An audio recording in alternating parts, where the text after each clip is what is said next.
my God, Jesus, chai, wetin dey happen Naija, which way na God? As you don't start to dey open their nyash, now so you go continue to dey open their nyash. All those bad leaders when it be say we get, now so you go continue to dey open their nyash one after the other. My people, one journalist don't come out right now, come begin to the talk say the person when he be say we dey call our president, say that person no be our president. So say as a matter of fact, President Muhammadu Buhari say he don't die since 19th of February 2017. Say he don't die since. Wetin dey happen? My question now be say this one when he be say we dey call our president, where he for come?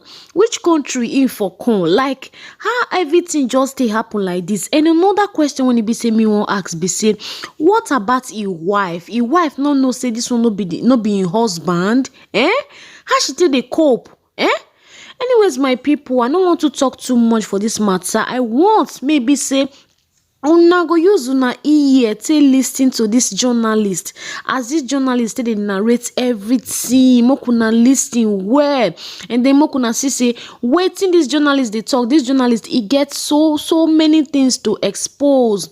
Anyways, my lovely people, if today na your first day when you be say you dey come across my videos, you are welcome. I beg, if you never subscribe, kindly subscribe. All right, my people, make I leave the video for una, so una go watch the video. Thank you. First of all, I started this on Twitter, but Twitter, they are restricting me. I want to first of all say, you can follow me on Twitter with the name Boris Moro, Boris Moro. Hello. So the whole scenario is that President Muhammadu Buhari, he died on the 19th of February. On the 19th of February, please, those analysts, if you can take notes, take pen and your paper and note these things down. Note them down carefully. I'll be giving a specific things here, specific details right now. Okay, number one, President Muhammadu Buhari died on the 19th of February, the year 2017. He died in Newcastle, in Freeman Hospital, Newcastle. He died as a result of heart disease, which the Nigeria presidency failed to disclose. On the 19th of February, I was in London by the special grace of God. I'm a journalist. I work with one of the Nigeria broadcasting station and one of the leading Nigeria broadcasting stations. So I covered the event in London. He died in Freeman Hospital, Newcastle. I was there. I covered the event. Then, you know, Muslim, they don't embalm people. So on the 20th of February, he was flew into Saudi Arabia where he was buried. I was there live and I covered the event where Aisha Buhari put on white attire. I think you are with me. Go ahead. So where Aisha Buhari put on white attire and the children. Can you pause a bit? And let me remind Nigerians and the entire world that this event he said he covered. He have the video. He have the video. I do. Go ahead. I have all the video. So the Nigeria Aisha was putting on white as a sign of mourning to her husband, who is the late President Muhammadu Buhari. Then the children, according to the Muslim tradition, were putting on black. I have the video, I have the photograph and everything. You understand? Then on the 23rd of February, I was in Ethiopia as a journalist. I moved around. So I was in Ethiopia where the African Union, the AU, hold a summit, a mini silence for late President Muhammadu Buhari on the 23rd of February, the year 2017. Hold on, please, hold on. I know that interrupting you is I know this kind of thing is very, very difficult, but please, hold on. Now, you, after covering the event, you went to Ethiopia on the 23rd of April, on the 23rd of February Yes. 2017. And Yes. you were there at the African Union Summit or whatever. Yes. You covered it with your own camera as a journalist, and Yes. you have the video. Exactly, I do. Go ahead. So I covered the events there where the African Union hold a mini silent for late President Muhammadu Buhari. So to show their last respect to the late President Muhammadu Buhari of the Nigeria government. Then on the 28th of February, which I think is the last day of February, then what was it called? Queen Elizabeth gave a condolence statement to the Nigeria government in respect of late President Muhammadu Buhari, and which went viral.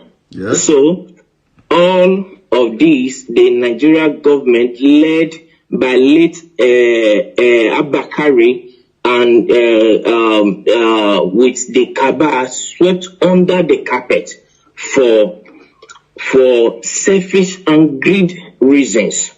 Then on the 2nd of March, Eric Joyce, the ex-British lawmaker, he issued a statement, that a condolence statement to Nigeria for the loss of her president. Are you with me, sir? Yes. Then they swept it under carpet, and the man got angry and came out to say that President Muhammadu Buhari is dead.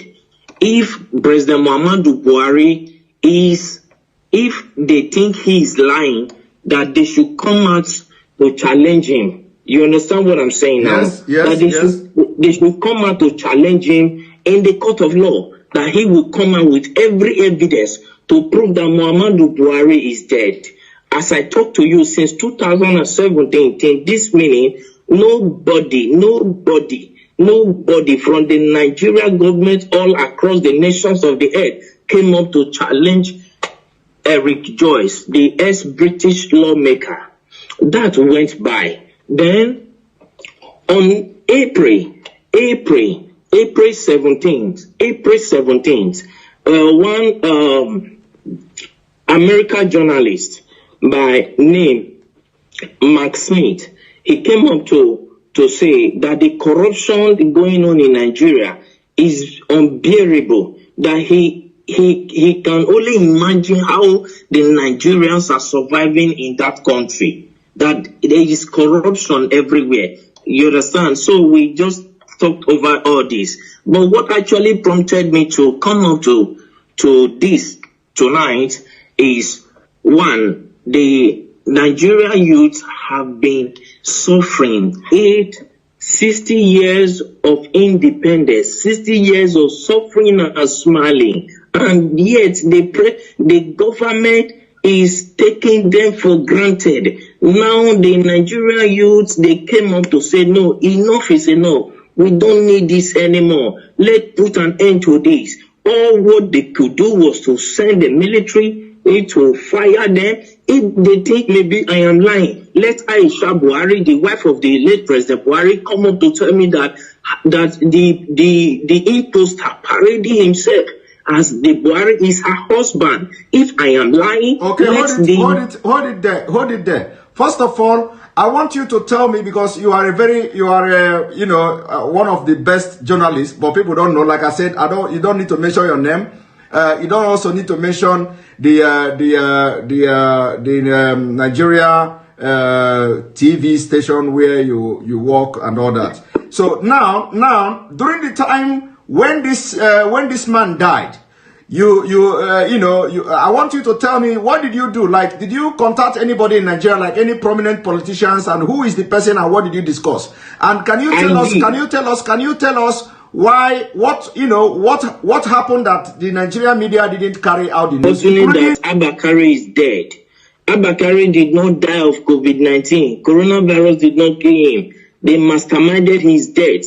That is number one. I have proof for everything I'm saying, because I am a media personnel, and for me to say whatever thing, I know I can prove it anywhere on the earth.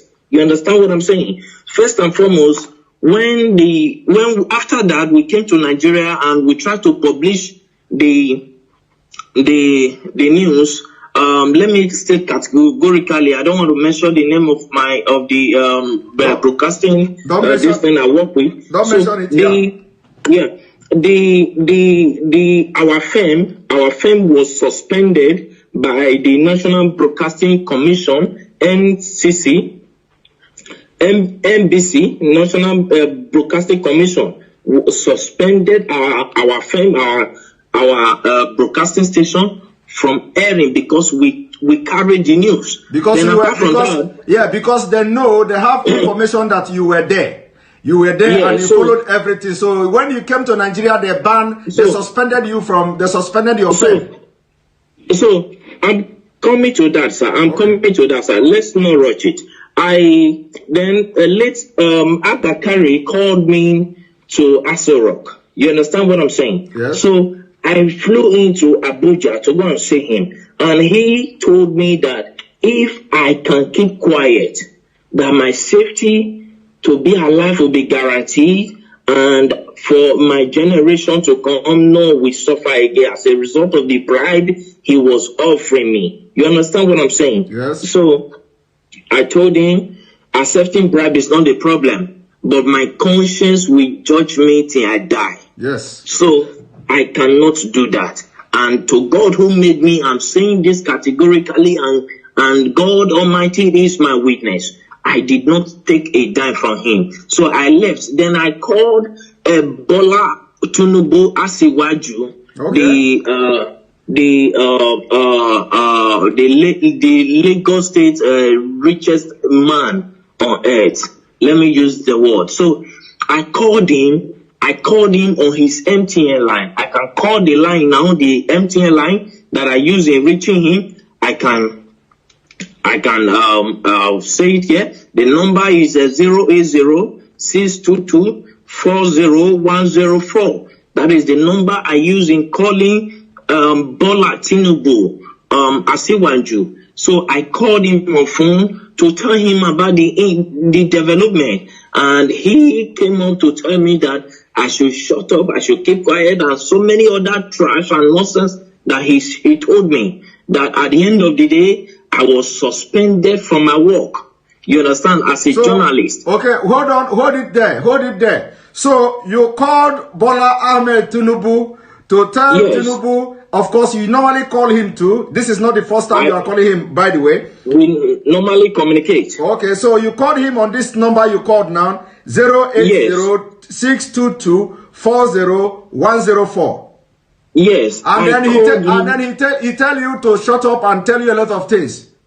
He specifically, I can still remember, I still have the record of that conversation. You understand? Because as a journalist, you keep record of things, because years to come you might need it. You understand me? Okay. So I still have the record of that conversation. So when I called him, he told me that Nigeria is not like other countries. That Nigeria terms of affair revolve and must continue to revolve around the cycle. You understand now? He told me that it must continue to revolve around the cycle, that the system of governance in Nigeria is different from every system of governance in the world, on earth, that in Nigeria transparency is something that they don't toy with, that they try to hide everything, that it's not everything the masses must know. It's not everything the masses, the people of Nigeria must be aware of.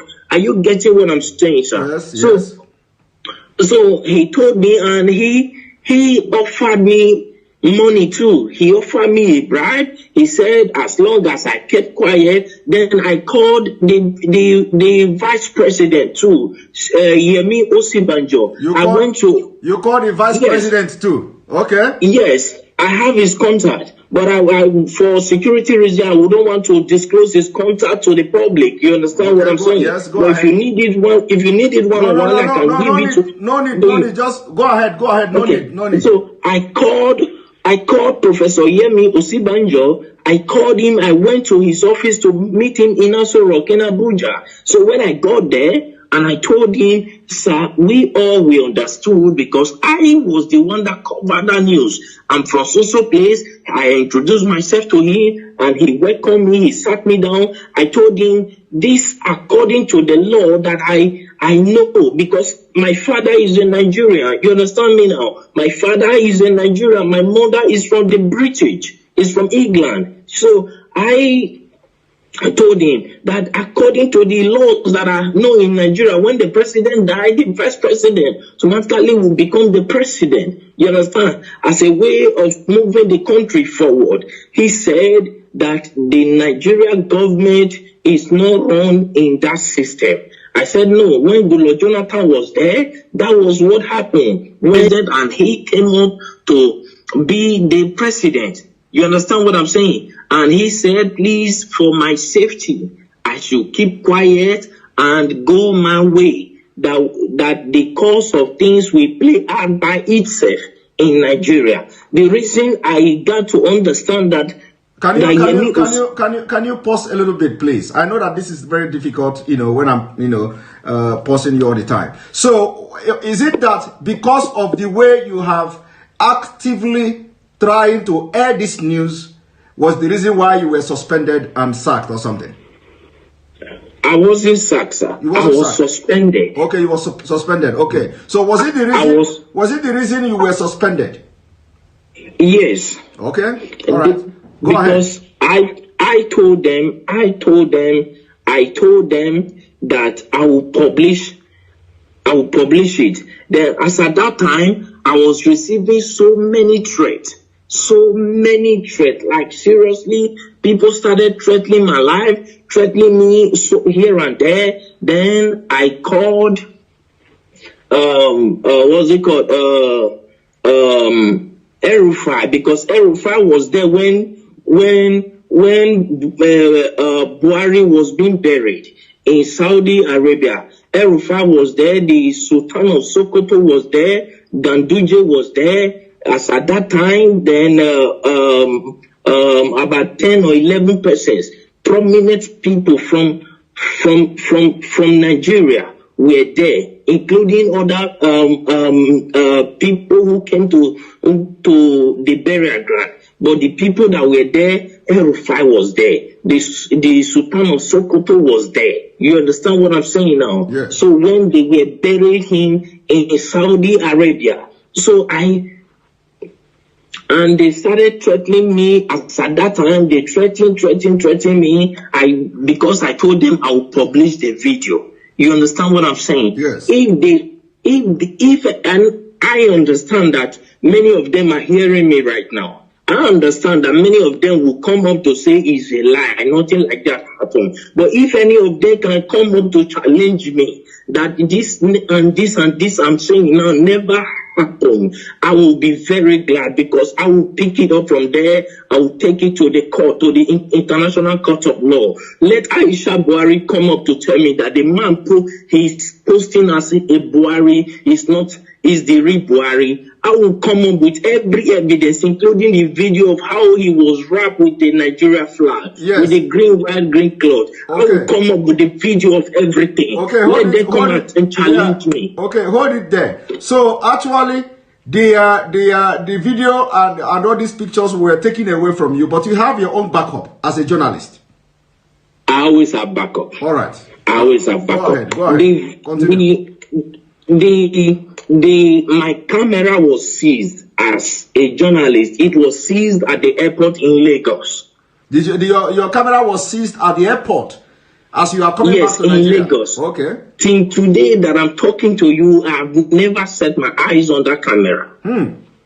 But you have backup. You understand they didn't know that. You know they are Of course, I have all my backup. Even this evening, I was going through the backup. I was playing all of them. I was going through them again. So if they want to debunk this thing, I'm saying that it's a lie. Nothing like that happened. How come the AU, the Africa, our presidents, had a minute silent for them? As at that time, I could remember I called the president of Ghana on this issue. The president of Ghana told me that it is not in their interest, that if the people of Nigeria cried out for 30 days, that is when they will take up the case, that the AU will take up the case. As long as nobody has cried out, that it is assumed that they understood what is going on, that in Nigeria is not Ghana. That is what the president of Ghana told me. You understand what I'm saying now? Yeah. I understand that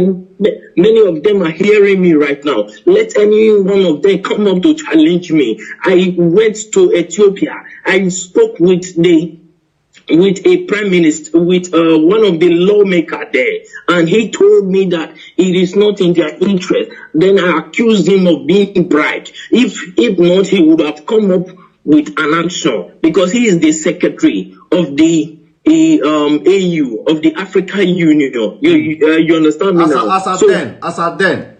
Yes, as at that time. So I challenged him. I accused him that they have been offered bribe, and he told me that he has never received any bribe from Nigeria, though many of them are coming with proposal. But whether he later accepted bribe, I don't know. You understand what I'm saying now? But the truth is this: Buhari is long dead in Freeman Hospital in Newcastle in London on the 19th of February, the year 2017. He's dead. Buhari is dead. He was buried in Saudi Arabia. Nobody can tell me that he's still alive. Buhari, that I know, if you look, when Nnamdi Kanu came up, you understand, they said that he's talking rubbish. I have never met Nnamdi Kanu on face to face. He doesn't even know me. He doesn't even know whether I'm fair or black. He doesn't know me. And I've never given him anything. He has never given me anything. You understand now? But the truth is, as a journalist, I swore an oath to stand by the truth at all times. Irrespective of what may be at stake, I swore an oath to God and to humanity. And now you no longer work with this television station, and now because of what is going on in Nigeria, you are ready to shatter the table.